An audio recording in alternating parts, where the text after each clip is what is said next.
Hello students, good morning. ધોરણ 10 ના ગણિત વિષયમાં લાસ્ટ લેક્ચરમાં આપણે સ્વાધ્યાય 1 વાસ્તવિક સંખ્યાઓમાં 1.2 માં પૂર્ણ કરી અને 1.3 નો પ્રશ્ન પહેલો સ્ટાર્ટ કરી દીધો છે. 1.3 ના દાખલા તમે ગઈકાલે શીખ્યા. તમને ખ્યાલ હશે કે આ દાખલામાં તમારે સખત મહેનત કરવી પડે એવું છે. જો આ દાખલા સતત ગણશો નહીં અને થોડુંક પણ ઢીલ આપશો તો આ દાખલાની રીત તમારા મગજમાં બેસવાની નથી. એટલે ખૂબ જ આ દાખલા મહેનત માંગી લેવા છે.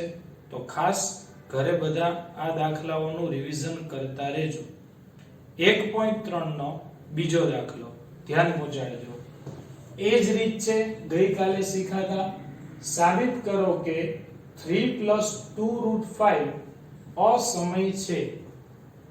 ગઈકાલે જે દાખલો શીખાતા એમાં માત્ર રકમ હતી √5. એને બદલે અહીં 3 + 2√5 છે. કાંઈ વાંધો નહીં. સૌથી પહેલા તમને ખ્યાલ છે કે આપણે સાબિત કરવાની છે એ સંખ્યા છે અસમય. અસમય સાબિત કરવાની છે, પણ તમને ખ્યાલ છે કે આપણે ધારણા વિરોધાભાસી કરીશું. બરાબર? વિરોધાભાસી ધારણા કરશી કે આપેલી સંખ્યા સમય છે અને અંતે એ સાબિત થશે કે આપેલી સંખ્યા સમય નથી. તો તે કેવી થશે? અસમય. બરાબર? ચાલો, તો માંગી છે અસમય પણ વિરોધાભાસી ધારણા કરવાની, એટલે ધારવાની સમય. ધારો કે 3 + 2√5 એ સમય સંખ્યા છે. બરાબર? કોઈક અવિભાજ્ય સંખ્યા માટે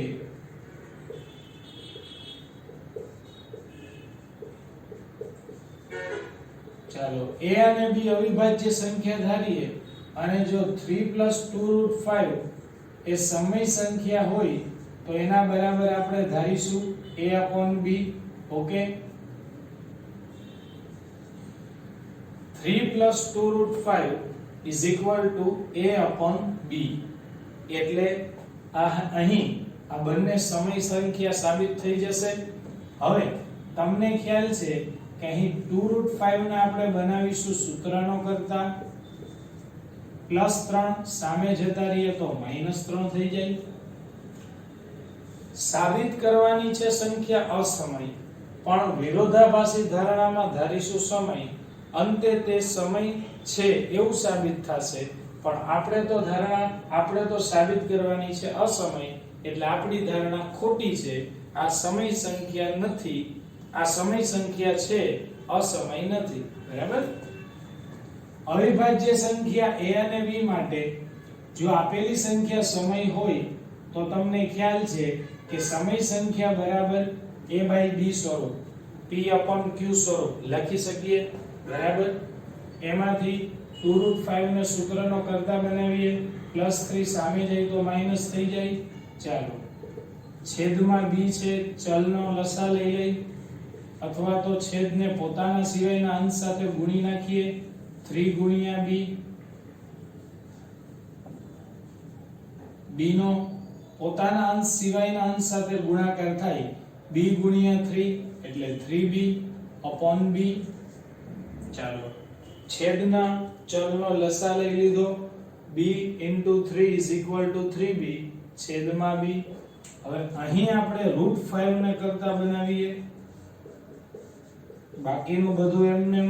તો તમને ખ્યાલ છે કે √5 ને કરતા બનાવો તો 2 અને √5 વચ્ચે સંબંધ ગુણાકારનો હોય, એટલા માટે 2 ગુણાકારમાંથી જતા રહેશે ભાગાકારમાં.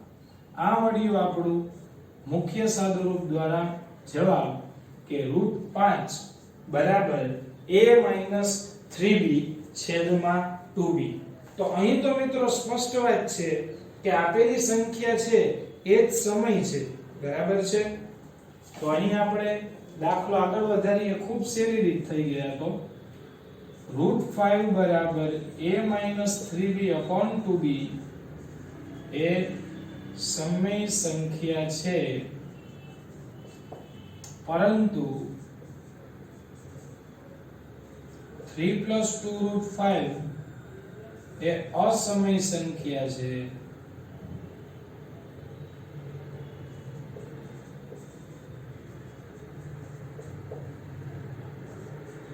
અહીં વિરોધાભાસ મળે છે. વિરોધાભાસ કેવી રીતે મિત્રો? કેમ કે આપણે સાબિત કરવાની છે અસમય, પણ અહીં તો સાબિત થાય છે સમય, તો વિરોધાભાસ કહેવાય ને, ઓપોઝિટ થઈ ગયું ને. સાબિત કરવાની છે અસમય પણ મળે છે સમય, એટલે અહીં વિરોધાભાસ મળે છે. હા, 3 + 2√5 એ અસમય નથી, માટે આપણી ધારણા ખોટી છે. કારણ કે 3 + 2√5 એ તો અસમય સંખ્યા છે. ચાલો, આ હતો આપણો પ્રશ્ન 1 નો દાખલો બીજો. પ્રશ્ન 3. આ જ રીતના હજી 3 દાખલાઓ છે. જોઈએ પ્રશ્ન 3 નો પ્રશ્ન પહેલો. 1/√2 એ જ રીત છે. નીચે દર્શાવેલી સંખ્યાઓ અસમય છે તેવું આપણે સાબિત કરવાનું છે. અસમય સાબિત કરવાની હોય ત્યારે મેં તમને શીખવાડેલું છે કે ધારણા કેવી કરવાની? ઓપોઝિટ. વિરોધાભાસી ધારણા કરીએ કે આપેલી સંખ્યા સમય છે. ધારો કે 1/√2 એ સમય છે. કોઈક અવિભાજ્ય સંખ્યા a અને b માટે જો આપેલી સંખ્યા સમય ધારીએ તો તેના બરાબર સમય સ્વરૂપ લખવું પડે છે. અસમય ધારણા સમયની કરી છે, તો સમય સંખ્યા બરાબર a/b સ્વરૂપ લખી નાખીએ. હવે અહીં બંને બાજુ વર્ગ લેવાનો છે. ચાલો, 1/√2 whole square is equal to a/b whole square. બંને બાજુ વર્ગ લેતા કૌંસ ઉપર વર્ગ કરીએ. 1 નો વર્ગ 1 અને અહીં સ્ક્વેર રૂટ કેન્સલ થઈ જાય એટલે ખાલી બચે 2 બરાબર a²/b². બરાબર, 1 નો વર્ગ 1 અને આના વર્ગમૂળ કેન્સલ એટલે ખાલી 2 બચે a²/b². કરીએ ક્રોસ ગુણાકાર. b² * 1 એટલે b² અને a² * 2 એટલે 2a². તો અહીં મિત્રો આ વાત સાબિત થઈ છે કે b એ 2 છે એ b² નો પણ અવયવ છે અને b નો પણ અવયવ છે. અહીં આપણે ગઈકાલે એક સમૂહ ગણ્યો હતો, તમને ખ્યાલ હશે. બરાબર, ચાલો નોંધ લખી નાખીએ કે 2 એ b² નો અવયવ છે અને 2 એ b નો પણ અવયવ છે.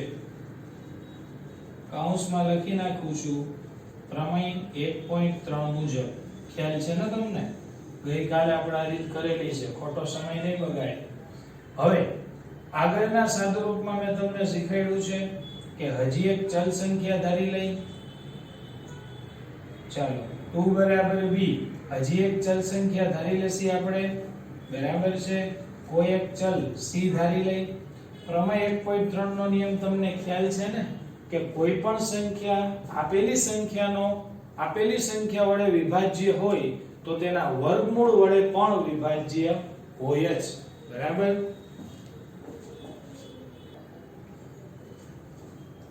તો આગળ હવે તમને ખ્યાલ છે મિત્રો કે b એ 2 નો અવયવ છે, તો b = 2 અને એક ચલ સંખ્યા c ધારશી જ્યાં c એ પૂર્ણાંક છે.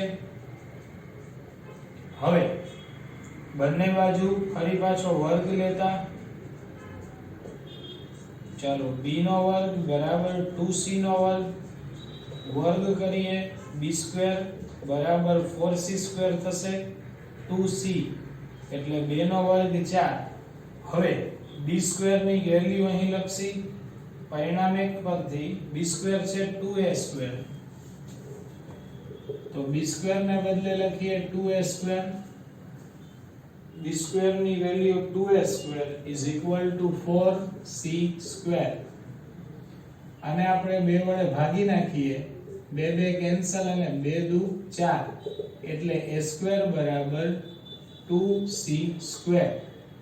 તો અહીં પણ એ જ વાત સાબિત થઈ છે કે અહીં જેમ હતું એ મુજબ જ આવે છે કે 2 એ a² નો અવયવ છે અને 2 એ a નો પણ અવયવ છે, પ્રમેય 1.3 મુજબ. બરાબર. તો અહીં તો વાત મિત્રો સાબિત એવી થઈ છે કે 2 એ a નો પણ અવયવ છે અને 2 એ b નો પણ અવયવ છે. તો મિત્રો 2 છે એ a અને b બંનેનો સામાન્ય અવયવ મળ્યો ને. 2 એ a નો પણ અવયવ છે અને 2 એ b નો પણ અવયવ છે. તો અહીં તો આપણી ધારણા ખોટી સાબિત થઈ છે, કેમ કે અવિભાજ્ય સંખ્યાને કોઈ દિવસ કોઈ સામાન્ય અવયવ હોતો નથી. અવિભાજ્ય સંખ્યા હંમેશા પોતાના જ પાળામાં આવતી સંખ્યા હોય છે, તેને સામાન્ય અવયવ ન હોઈ શકે. એટલા માટે લખશી કે 2 એ a અને b નો સામાન્ય અવયવ છે. એટલા માટે a અને b એ અવિભાજ્ય સંખ્યા નથી. માટે આપણી ધારણા ખોટી છે. 1/√2a સમય સંખ્યા નથી. 1/√2a અસમય સંખ્યા છે. જોઈએ મિત્રો ત્યાર પછીનો સમ બીજો. ત્યાર પછીનો દાખલો બીજો. પ્રશ્ન 3 નો બીજો દાખલો 7√5 એ સમય સંખ્યા છે. બરાબર. ચાલો ધ્યાન આપજો. સૌપ્રથમ વિરોધાભાસી ધારણા. ધારો કે 7√5 એ અસમય આપણે સાબિત કરવાની છે. બરાબર.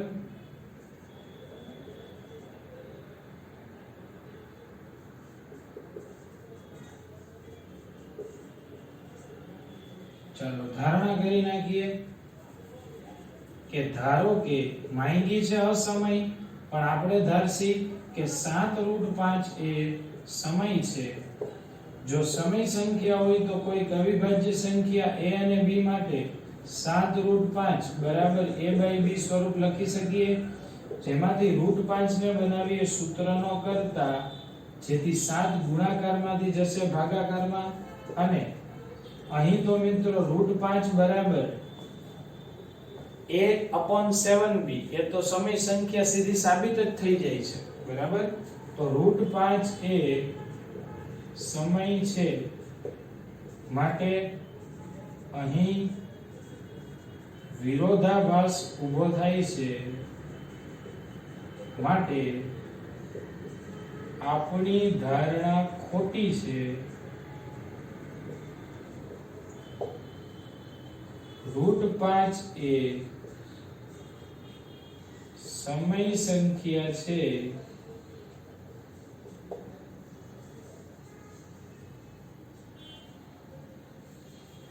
આપણી ધારણા ખોટી છે. √5 એ ચાલો બતાય છે બધાને અહીંયાથી કે નીચે કેમેરો કરવો છે? ઓકે બતાય છે √5 એ સમય સંખ્યા સાબિત થાય છે, પરંતુ √5 એ તો અસમય સંખ્યા છે, એટલા માટે વિરોધાભાસ ઊભો થઈ છે, બરાબર? કેમ કે આપણે સાબિત કરવાની છે અસમય, પણ અહીં તો અસમય સાબિત કરવાની છે, પણ અહીં તો √5 એ સમય સંખ્યા સાબિત થઈ છે, માટે આપણે અહીં વિરોધાભાસ ઊભો કરી અને આપણી ધારણા ખોટી છે એવું સાબિત કરવાનું છે, કેમ કે ખરેખર તો આપેલી સંખ્યા એ અસમય સંખ્યા જ છે. તો આવા દાખલા વિદ્યાર્થી મિત્રો ખાસ પ્રેક્ટિસ કરજો. HW માં √3 અને √7 અસમય છે એવું સાબિત કરવાનું છે તમારે. √3 એ અસમય સંખ્યા છે અને બીજો દાખલો √7 એ અસમય સંખ્યા છે. આવા બે દાખલા તમને લેસનમાં આપું છું, અને સ્વાધ્યાય 1.3 નો આ એક્ઝામ્પલ છે, બંને ટેક્સ્ટ બુક ના એક્ઝામ્પલ છે, અને સ્વાધ્યાય 1.3 નો પ્રશ્ન ત્રીજા નો દાખલા નંબર 3 પણ એકવાર CW માં કરવાનો છે. તો આ ત્રણ સમ CW માં કરવાના છે, અને આજે કરાવેલ સેમેસ ક્લાસ વર્ક બે વાર હોમવર્ક માં તો કરવાનું જ છે, બરાબર? તો આપણે ચેપ્ટર ની પૂર્ણાવતી તરફ છીએ. 1.1 2 અને 3 પૂર્ણ થવા આવ્યા છે. હવે માત્ર બાકી છે તો 1.4. તો નેક્સ્ટ લેક્ચરમાં આપણે 1.4 વધીને 2 દિવસમાં પૂર્ણ કરી નાખશું. Okay, thank you.